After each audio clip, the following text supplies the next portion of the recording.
Selamat datang di channel ini. Channel ini bertujuan untuk membantu kamu dalam belajar fisika, membahas soal fisika, dan tips-tips belajar. Pastikan Anda berlangganan di channel kami, agar tidak ketinggalan video-video berikutnya. Halo, adik-adik semua. Apa kabarnya? Semoga dalam keadaan yang sehat ya.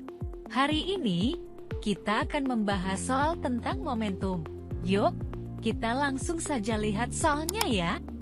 Pada sebuah bidang datar licin, sebuah kelereng bergerak dari arah kiri sepanjang sumbu X menuju titik pusat O0,0 dengan kecepatan V. Kelereng tersebut menumbuk kelereng kedua yang bermassa sama dan berada dalam keadaan diam di titik O. Jika kecepatan kelereng pertama dan kedua setelah tumbukan berturut-turut adalah V1 aksen dan V2 aksen dengan arah 30 derajat dan 300 derajat terhadap sumbu X, maka besarnya V1 aksen adalah, untuk pilihannya, A. V/3, B. V/2, C. akar V/2, D. akar 3/V, E. akar 2V/3. Untuk menjawab soal seperti ini, kita terlebih dahulu lihat ilustrasi pada soalnya. Awalnya ada dua bola yang bermassa sama, bola kiri bergerak dengan kecepatan V ke arah kanan mendekati bola dua yang diam. Setelah tumbukan, bola satu bergerak membentuk sudut 30 derajat terhadap sumbu X. Dan bola 2 bergerak dengan arah 300 derajat pada sumbu X. Yang ditanya, besar kecepatan V1 aksen adalah? Setelah kita tahu ilustrasi soal, kita dapatkan momentum P1 aksen dengan sudut 30 derajat dan momentum P2 aksen dengan sudut 300 derajat pada sumbu X, artinya sudut yang dibentuk terhadap X adalah 60 derajat seperti pada gambar.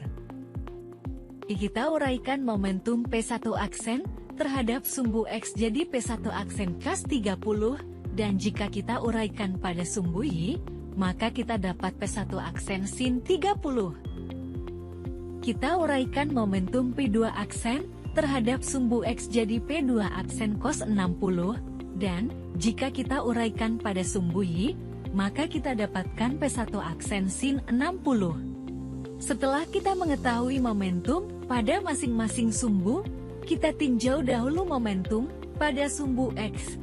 Ingat pada hukum kekekalan momentum, jumlah momentum sebelum tumbukan sama dengan jumlah momentum setelah tumbukan. Artinya dapat kita tuliskan P1X tambah P2X sama dengan P1X aksen tambah P2X aksen. Kita masukkan rumusnya P sama dengan M kali V, jadi M1V1 tambah M2V2 sama dengan M1V1 aksen cos 30 tambah M2V2 aksen cos 60. Karena massa kedua bola sama, kita boleh coret saja. Jadi V1 tambah 0 karena benda dua awalnya diam, sama dengan V1 aksen kali setengah akar 3, tambah V2 aksen kali setengah. Kita tuliskan jadi V1 sama dengan V1 aksen kali setengah akar 3, tambah V2 aksen kali setengah. Inilah persamaan yang pertama. Setelah itu, kita tinjau dahulu momentum pada sumbu Y. P1Y tambah P2Y sama dengan P1Y aksen tambah P2Y aksen. Kita masukkan rumusnya P sama dengan M kali V, jadi M1V1 tambah M2V2 sama dengan M1V1 aksen sin 30 min M2V2 aksen sin 60. Karena massa kedua bola sama, kita boleh coret saja. Jadi, 0 karena benda 1 dan 2 tidak bergerak pada sumbu Y, sama dengan V1 aksen kali setengah, dikurang V2 aksen kali setengah akar 3. Kita pindah ruas jadi, setengah akar 3 kali V2 aksen sama dengan setengah kali V1 aksen. Setengahnya bisa kita coret saja. Jadi, V2 aksen kali akar 3 sama dengan V1 aksen. Jadi, V2 aksen sama dengan V1 aksen per akar 3. Inilah persamaan yang kedua.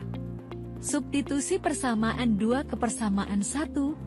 Jadi, V1 sama dengan V1 aksen kali akar 3 per 2 tambah V1 aksen kali akar 3 per 6. Kita bisa sederhanakan, jadi V1 sama dengan 2 akar 3 per 3 kali V1 aksen.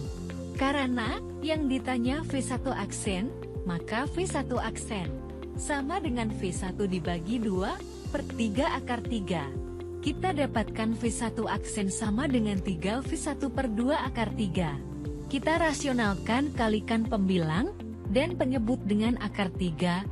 Jadi hasilnya 3 per 6 akar 3.